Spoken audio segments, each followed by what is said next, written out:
Jillian Keller, and I'm from Pickaway, Kansas, and I was the champion senior sheep showman at the 2022 Arizona National Livestock Show. I have been showing livestock since I was 7.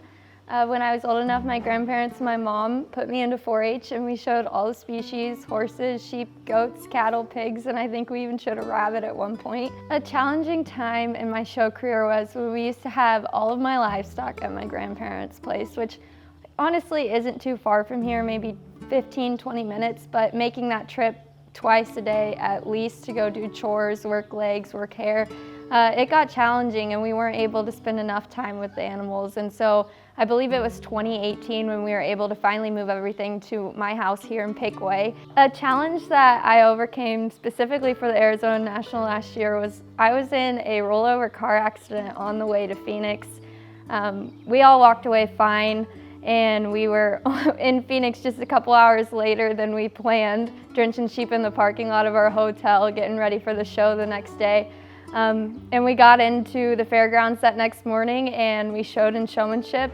I had one of my sheep showing partners with me in the back seat that was in the car accident with me, and he actually went in and won junior showmanship and I went in and won senior showmanship, so it was a pretty cool turnout from a bad situation.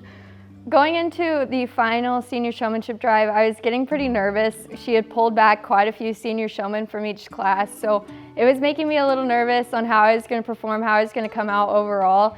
I was hoping my sheep would keep going for me. It had been a long day already, and it was a long trip prior to that, and so I was nervous, but everything seemed to just come together there in the final drive. She worked us pretty hard, walking us and working through all of the senior showmen, giving them all their time.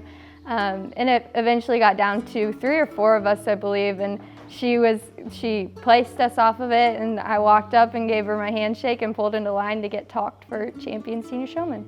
What I love most about the Arizona National is just how laid back it is, but it's still a show that's well organized and everyone knows where they need to be and what they need to be doing at all times. And it's also just a fun change for us. We're in Southeast Kansas. We don't just get to drop down to Arizona every once in a while to go to a jackpot show or anything. So when it's a cold winter here, it's nice to be able to go to Arizona and have a kind show staff and meet up with all your friends in a warmer climate. I don't think that people just get lucky. I think you create your own luck. I think if you're working hard and putting in the time and surrounding yourself with good people and getting good mentors, you are setting yourself up for success in a way of creating your own luck and just being patient and you knowing that your time will come. My name is Jillian Keller and I'm from Pickaway, Kansas, and I was the 2022 champion senior showman at the Arizona National Livestock Show.